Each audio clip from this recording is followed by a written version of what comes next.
Back to 10 News at noon on this 10 Weather Impact Day. We want to take you back now to Russellville. That is where we are hearing and seeing some damage at the elementary school there. And Vinay Simlot is live in Hamlin County this afternoon with an update for us. Vinay, what are you seeing now? Brittany, we've seen pieces of the roof that are maybe twice as tall as I am that have come off the top of this school. And we have here the East Hamlin Fire Department's Assistant Chief, Dylan Wolf. And Dylan, when you got the call, the storms were pretty bad.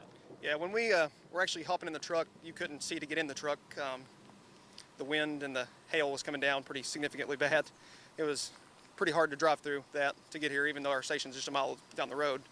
And when you got here, the kids were still in the school, the power was still on. What did you guys do?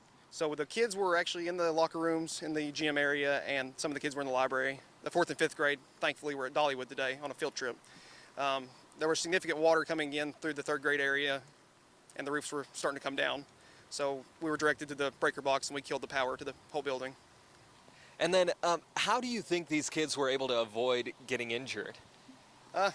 Well, by the grace of God, for one, and for two, just a great job by the staff to keep them in the interior part of the buildings, keep them in the safest area. And then you said you had to bring in some lights, and you have crews across the county working on other issues as well. Yeah, we brought in some DeWalt lights for the kids in the library. They had the emergency lighting on, but just to make them feel extra safe and not scared.